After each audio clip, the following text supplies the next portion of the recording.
Fuja do erro. Seja mais assertivo.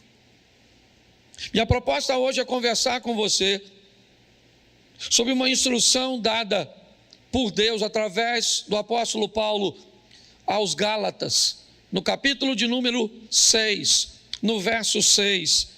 Ele que está sendo instruído na palavra, compartilhe todas as coisas boas com aquele que o instruiu.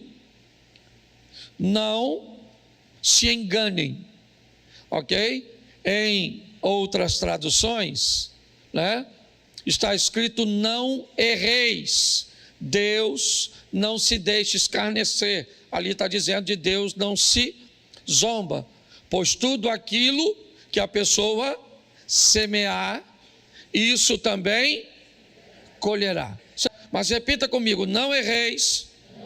Deus não se deixa escarnecer, porque tudo que o homem semear, isso também ceifará. Feche seus olhos. Senhor nosso Deus e Pai, em nome de Jesus, eis aqui a Tua palavra, continua falando conosco. Usa-me como um canal de bênção nesta hora, em nome de Jesus. Você pode dizer amém? Isso. No ano de revisão é importante nós revermos algumas coisas que estabeleceram nossas crenças. Nós revemos algumas coisas cujas quais nós baseamos a nossa fé e a postura cuja qual nós acreditamos que as coisas vão acontecer. Nós temos que ter muito cuidado quando vamos analisar isso. Primeiro, que algo, para ser considerado uma tese bíblica, precisa, para alguns, de 3 ou mais versículos ou textos que baseiem esta afirmação. Nenhuma tese pode ser estruturada em apenas um versículo. Então algumas pessoas começam a citar textos isolados, muitas vezes únicos, totalmente separados do contexto que estavam inseridos na verdade na Bíblia, e transformam isso numa verdade. E uma das coisas que me parece foi muito interpretada ou mal interpretada ao longo da história foi a crença de que Deus não leva em conta os nossos erros. É de que Deus está sempre pronto a corrigir a rota daqueles que erram. É que está em Deus a obrigação de acertar as coisas, de corrigir as coisas. Eu confesso que eu não sei onde isso está escrito, mas as pessoas, ou grande parte delas, acreditam que a bondade de Deus, que a misericórdia de Deus, ela é grande o suficiente para sobrepor a justiça dele. Isso não é verdade. A minha proposta de dizer fuja do erro é porque o erro vai trazer para a sua vida sérias consequências. A minha proposta de dizer a você seja mais assertivo, e a palavra assertivo, apesar de, quando a nossa mente ouve, parecer que está falando de acertar, de fazer a coisa certa, e por isso alguns, até na hora de escrever a palavra assertivo, escreve com C, mas na verdade ela é com 2 S's, assertivo.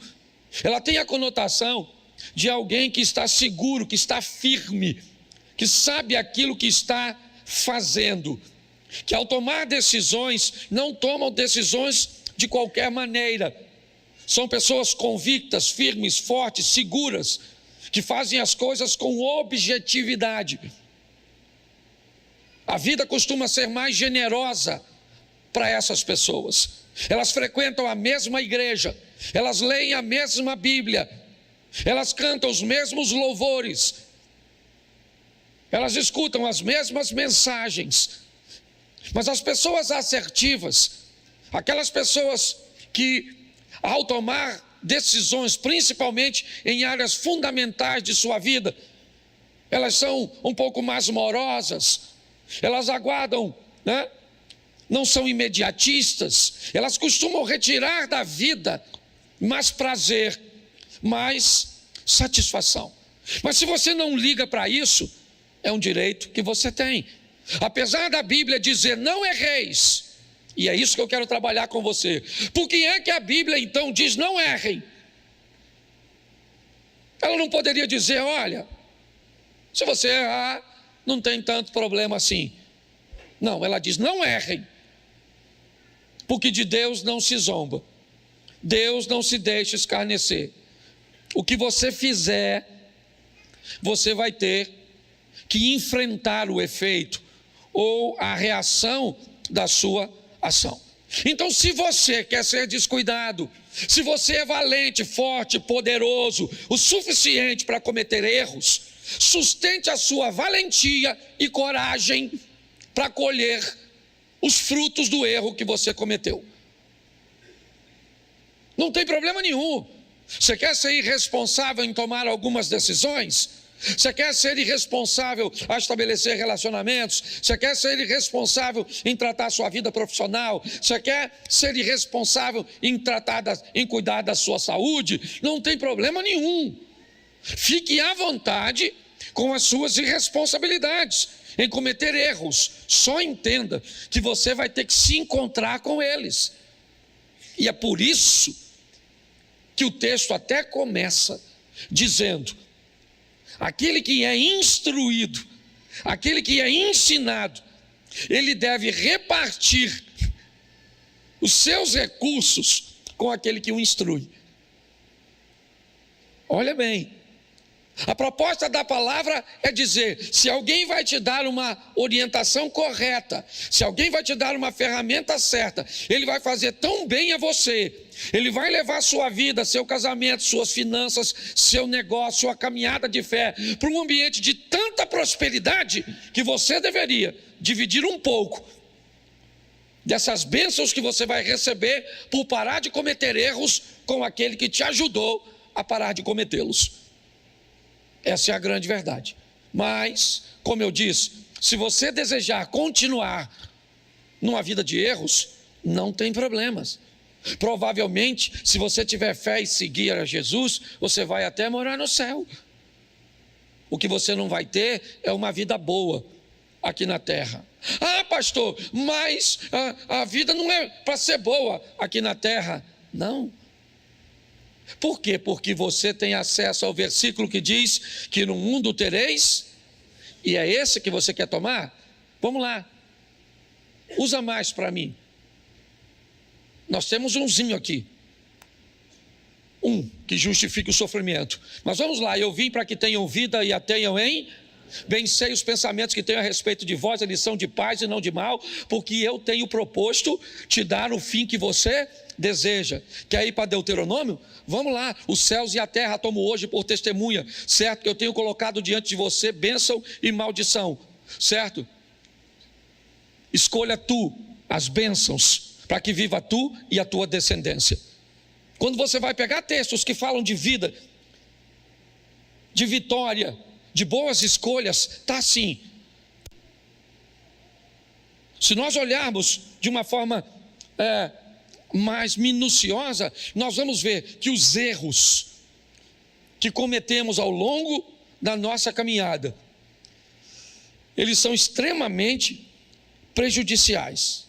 E Naum diz uma coisa, para sustentar o que eu estou dizendo. Naum, capítulo 1, verso 3. Coloca aí, por favor.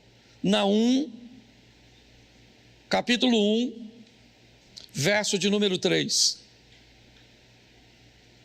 Isso. O Senhor é tardio em, mas grande em, e jamais inocenta um culpado. Jamais inocenta um culpado. Jamais inocenta um culpado.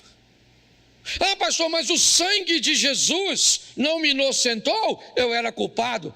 Ah, aí sim, colocou o texto certinho, certo? O sangue de Jesus foi derramado para pagar um preço, ele é o cordeiro. Então até você tenha cuidadinho um pouquinho. Eu sei, que Deus filtra tudo isso. Se você vai orar, cuidado para não usar o sangue onde você deveria usar o nome. E para não usar o nome onde você deveria usar o sangue. O nome é para uma coisa, o sangue é para outra coisa. Tá certo? Nós precisamos rever tudo isso. Ah, pastor, mas Deus entende tudo isso? Entende, é claro que entende. O Espírito Santo, ele corrige muitas coisas que fazemos errada, mas nós estamos num ano de revisão. Por que não entender que precisamos parar de expulsar muitas vezes um demônio usando o sangue? Na ignorância, vale. Mas, né? Nós precisamos rever, é só isso. Minha exposição é só uma exposição de revisão. Então a minha proposta agora é mostrar a você que se Deus não toma culpado por inocente, se Ele diz não errem porque vocês vão ter que se encontrar com o resultado do seu erro, nós temos a garantia de que Ele é tardio em irar-se. Sim, é só você ler a história de Sansão e você vai descobrir o quão longânimo Deus é, o quão bondoso Ele é. Você vai ver uma série de erros que Sansão está cometendo. Me permita fazer você raciocinar sobre isso. A própria Bíblia, você não tem nenhuma garantia que a força de Sansão estava no cabelo. Ele era um nazireu, como muitos outros nazireus que haviam naquela época. Mas quando você vê ele comete o primeiro erro, Deus tolera, ele comete o segundo erro, Deus tolera, ele comete o terceiro erro, Deus tolera. Conforme ele vai cometendo uma série de erros, chega uma hora que Deus diz, acabou. Aliás, todas as vezes que ele fica forte, a Bíblia nunca diz que a força dele era por causa do cabelo. Sempre diz, o Espírito do Senhor se apoderou de Sansão. O Espírito do Senhor se apoderou de Sansão. O Espírito do Senhor se apoderou de Sansão. O dia que Sansão ficou fraco, o texto diz assim, o que Sansão não sabia é que o Espírito do Senhor não era mais com ele. Então é só a nossa revisão. É só nós olharmos para que a nossa caminhada esteja mais firme, esteja mais forte.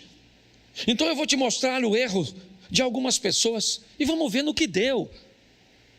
Vamos ver se Deus entrou lá para corrigir, para arrumar a coisinha, para passar a mão na cabeça. Vamos ver se é assim que Ele lida, que aí você vai descobrir o quanto pode ser danosa uma gravidez sem um cônjuge, sem uma estrutura estabelecida. Você vai entender que Deus vai perdoar o seu pecado de ter cometido uma vida sexual fora do casamento e você engravidou. Sim, Deus vai te perdoar, você pode morar no céu, sim ou não? Isso. Mas e a responsabilidade que você agora vai ter que carregar de criar essa criança? Então os erros, eles são complexos. Então como pastor, às vezes as pessoas vêm falar comigo e eu falo, cara, gente, é muita bagunça muitas vezes. É uma série de erros que vai trazendo uma vida difícil, de gente que vai morar no céu, mas vai viver o inferno aqui na terra. Então eu vou te mostrar aqui, rapidinho, o primeiro é o erro de Davi. Deixa eu te mostrar o erro de Davi. Segundo o livro do profeta Samuel, capítulo 12, verso 13. Dá uma olhada nesse texto. 12, 13. Está um pouquinho diferente a minha, qualquer coisa eu corrijo a minha tradução e vamos ver se depois a gente coloca a minha aqui. Então Davi disse a Natã, pequei contra o Senhor. E Natã respondeu, também o Senhor perdoou o seu? Isso é fantástico. Sabe o que ele fez? Ele se deitou com a mulher do cara enquanto o cara estava na guerra. Sabe o que aconteceu? A mulher ficou grávida. Sabe o que Davi mandou fazer? Mandou matar o cara na frente de batalha. Ele foi o mandante. É isso. Deus então manda o profeta ir a ele. Diga assim, você quer andar bem? Diga, você quer andar bem? Tenha profeta. Isso. Quem é profeta? Profeta é a pessoa que pode dizer para você o que ninguém pode.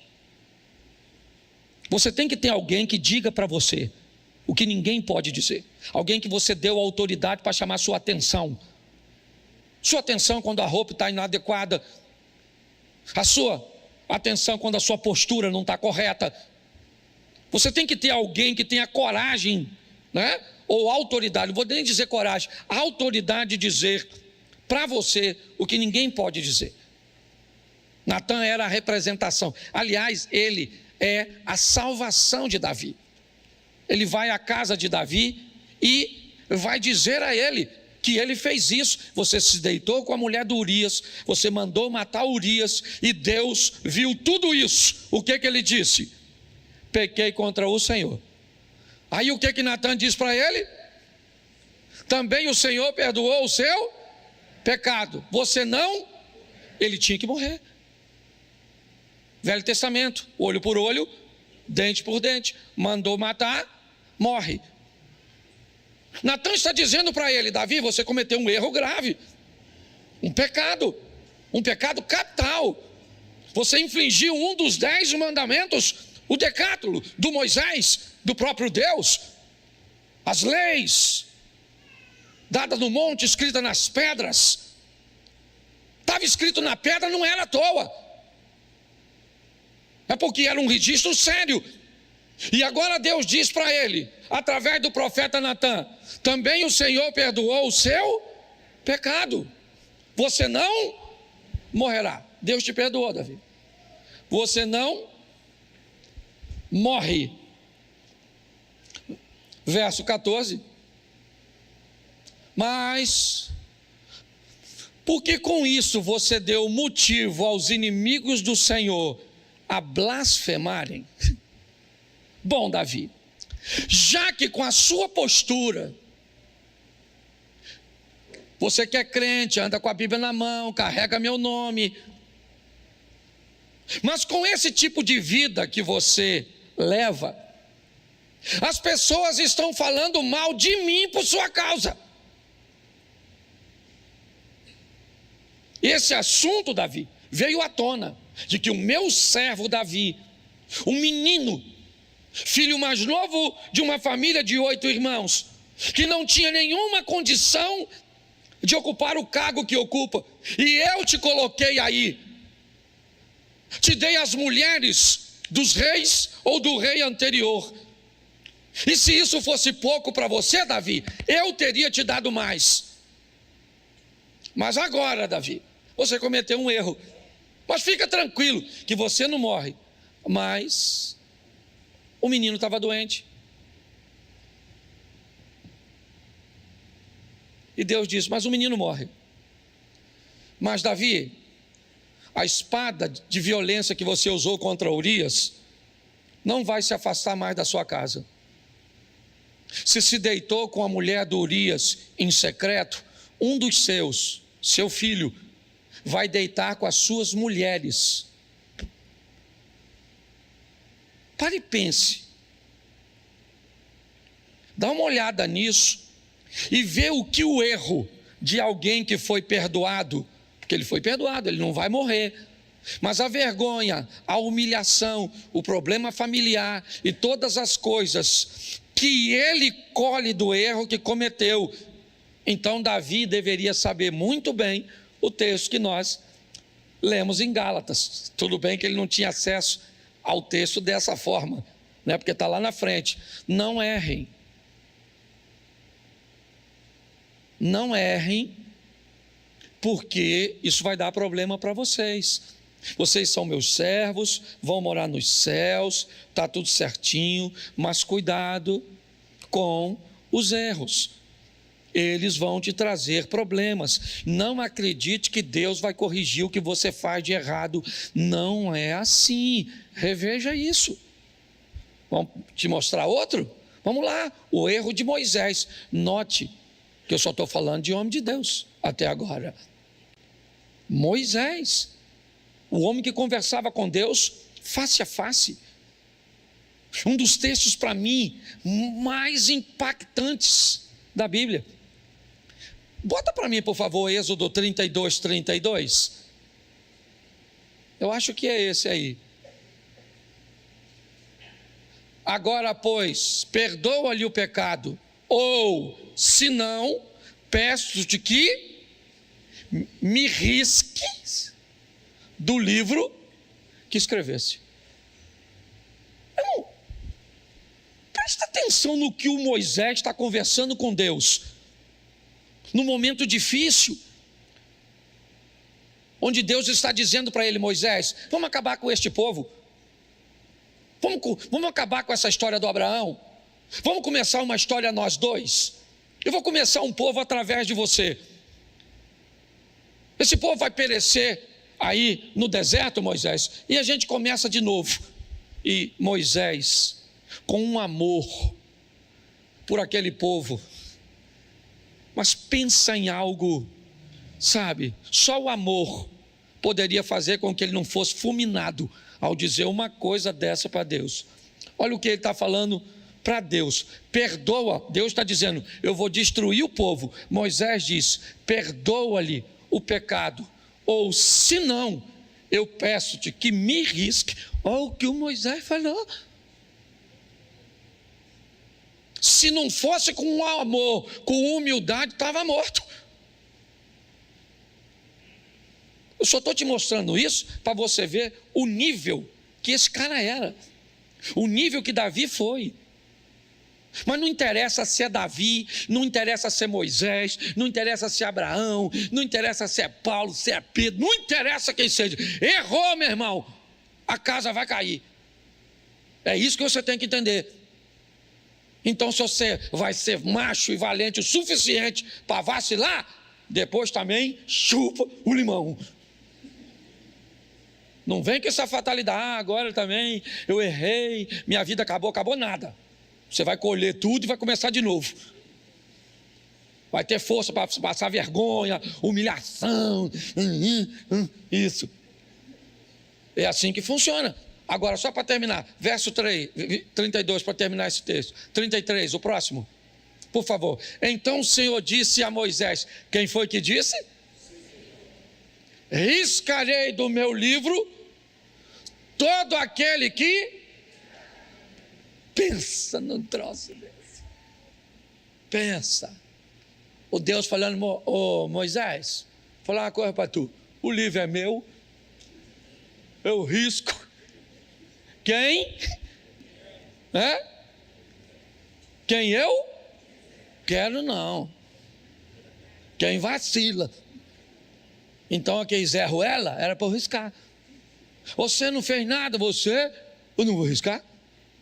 Certo? E agora, por sua causa, também não risco os caras. Não é um negócio maneiro? Pois é, seria bom se a vida dele fosse sempre assim. Mas esse Moisés, Números 20, verso 8, olha o que esse cara faz. Números 20, verso 8, o erro de Moisés. Pegue o seu bordão, ajunte todo o povo, você e Arão, seu irmão, certo? E diante do povo, falem a rocha, e ela dará a sua, assim vocês tirarão a água e darão de beber à congregação e aos verso 11.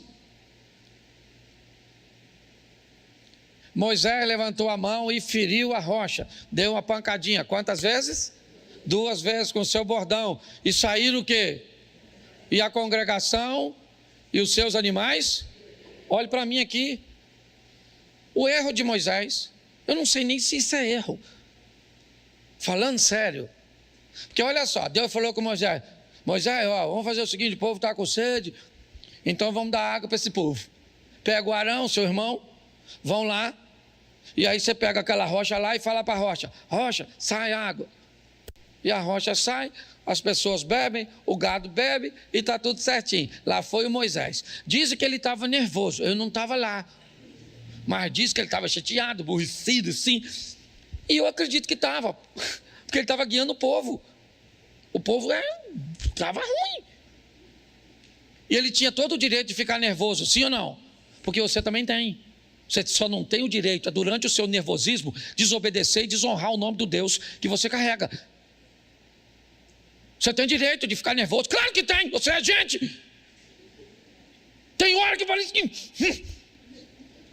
Se o Satanás chegar na sua casa, é você que entra nele. De tão nervoso que você fica em algumas ocasiões. Você tem todo dia, sim ou não? Claro que tem, você é ser humano. Só que não tem The Walking Dead, zumbizão que não sente nada. Aqui tem hora que você tem raiva, tem vontade de matar, tem vontade de sumir, tem vontade de tudo. Então ele está nervoso sim. Só que Deus falou: Moisés, fala. Ele foi lá e deu 2 pancadas na rocha. O que aconteceu? A água, ó, jorrou. Sim ou não? Saiu água, sim ou não? Está certo, sim ou não? Está certo, sim ou não? O pessoal queria água. Está certo, sim ou não? Claro que está. Só não está para Deus. A água está saindo, o povo está bebendo, animalzinho está bebendo, todo mundo feliz. Eu imagino Deus olhando. Deus tirou Moisés do grupo, levou para o privado. E falou: Moisés, o que eu falei contigo? Eu imagino Moisés falando: que. E Deus falou: seja homem, não gagueja não, maluco. Fez agora.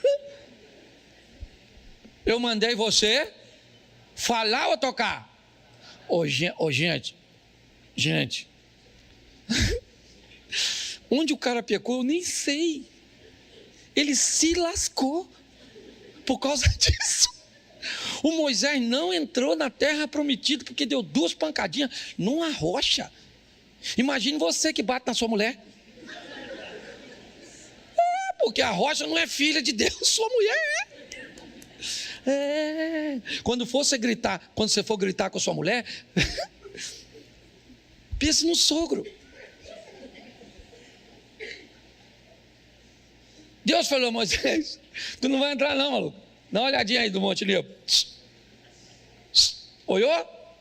Rapidinho, só um flash, um spoiler. Mas não entra. Gente, dá para ficar indignado, não dá? Se Moisés não entrou dizendo que risca o meu nome do livro da vida, imagine tu, Cláudio. Eu fico imaginando o Zia. Eu fico imaginando eu. Para pensar. Ele entrou sim ou não? O Moisés entrou sim ou não? Não entrou, mano. Só porque deu uma pancadinha na rochinha. O que indica: abra o olho e seja mais assertivo. Faz as coisas com mais convicção. Que o Davi se lascou. O Moisés se lascou. Esse então agora aqui, eu preguei sobre ele esses dias aqui. O erro do Acã. Quem é que não sabe quem é Acã? Levanta a mão. Não sabe. Eu vou perguntar quem não levantou. Quem ele é? Cara, levanta a mão, quem não sabe. Quem tiver de mão baixada, eu pergunto. Olha como é que aumentou o número, ó. Não vou perguntar nada não, eu estou só brincando. Josué capítulo 7, verso 20. Josué 7, 20. Dá uma olhada no erro do Acã.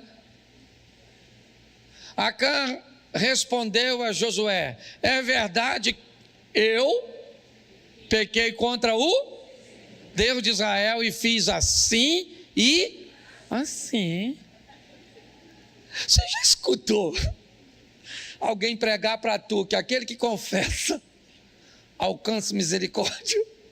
Com Acã funcionou não. Ele falou: fiz mesmo, pequei assim e assim. E Deus falou: assim. Então agora provavelmente tudo indica que esse cara foi para o céu, pertencia ao povo de Deus, mas perdeu o privilégio de viver aqui na terra. Por quê? porque cometeu um erro. Perdeu o privilégio de viver aqui. Porque cometeu um erro. Então, cuidado como nós tratamos. Eu estou pregando para mim também. Como nós estamos tratando isso. Agora, esse exemplo que eu deixei por último para vocês, ele é comovente. Capítulo 31 de Gênesis, verso 30. Sobe para mim no teclado aqui, por favor. Gênesis 31, 30. Presta atenção nesse texto. Agora que você partiu de vez, pois está com saudade da casa de seu pai, por que roubou meus deuses? Prestem atenção aqui. Nesse texto nós temos o erro de Raquel e o erro de Jacó. Jacó não estava vivendo muito bem com seu sogro. As coisas não estavam boas. Entendeu? Porque viver com parente nunca foi fácil. Nem para você, nem para o Jacó. Ele está tendo problema com os cunhados. Os cunhados estão achando que o Jacó está pegando as coisas dele. Aquela coisa assim, que às vezes você bota um pudim na geladeira, morando no quintal. O pudim some. Você tem um cunhado parasita, que toma Coca-Cola toda, anda o dia inteiro com a gaiola de passarinho na rua. Tuí, tio. E você trabalhando. Hã? Você mora no quintal, você tem um filho, no quintal tem mais umas 5 crianças. Você dá um danoninho pro seu filho, tem que prender ele no canto. Come, meu filho, que eu te dou cobertura. Porque se as crianças verem o biscoito, você sabe mais ou menos isso. Isso é vida, comunidade, quase um ambiente indígena. Certo? Uma oca do lado da outra. É mais ou menos assim. E você ri de coisas que te faz chorar. Olha. Sim. Você lembra quando você morava na casa dos outros? Assim que casou. O quarto não era nem uma suíte. Para fazer amor era terrível. Não podia ter nenhuma sonoplastia. Se algum barulho. Depois, para tomar banho, um abre a porta. Você não sabe se fez amor ou roubou um banco. Não é? Coisa dessa tipo. Só estou mexendo na sua memória, né? Numa revisão. Vale a pena. Ele quer ir embora. As coisas não estão boas. Ele então junta tudo que tem. Jacó tinha maneiras muito esquisitas, muito escusas de resolver as coisas. Fazia parte de seu hábito. Até mesmo depois de se chamar Israel, ele ainda conservava algumas coisas muito ruins na hora de fazer coisas ou resolver alguns problemas. Ao invés de esperar o sogro chegar e dizer eu não quero mais ficar, não vai dar, ele espera o sogro sair numa diligência. Ele então, o sogro não estava em casa, ele pega todas as coisas que era dele e vai embora. O sogro então chega e é avisado de que Jacó foi embora, desmontou suas tendas, pegou seus animais e foi embora. Será que ele não aprendeu quando teve o problema com seu irmão Esaú? Que por pior que seja, deveria ser dito, por mais doloroso que seja, deveria ser exposto. Eu sei que às vezes dizer dói mais do que ficar calado. Agora, ele está indo embora, o sogro chegou, e alguém avisa, ele foi embora. Mas Jacó conduzia crianças, mulheres, animais, não dava para andar tão rápido, apesar de 7 dias. Labão então pega seus homens, seus cavalos, e rapidamente acaba alcançando Jacó. O encontro não é dos melhores. Deus, para amenizar a situação, aparece para Labão à noite, dizendo para ele controlar suas emoções e não fazer nada de mal. Labão então encontra com Jacó e diz para ele: eu só não vou fazer nada contra você, porque o seu Deus me apareceu de madrugada e falou comigo. Note, ele teve que fugir para não morrer de seu irmão Esaú, e agora mais uma vez ele foge. É de um erro em erros. Mas sumiu alguma coisa da casa de Labão, que ele está bem chateado. Algumas imagens de seus deuses desapareceu. Ele só precisava de um motivo.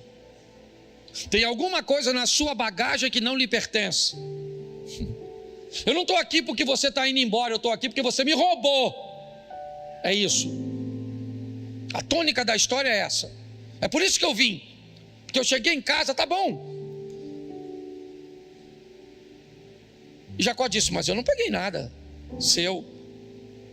Faz o seguinte: pode mandar seus homens procurarem, e na bagagem de quem eles acharem, que essa pessoa morra.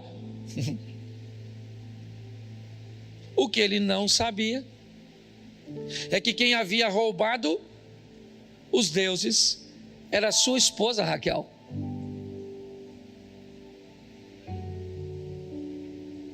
Quando isso aconteceu, estão revistando tudo.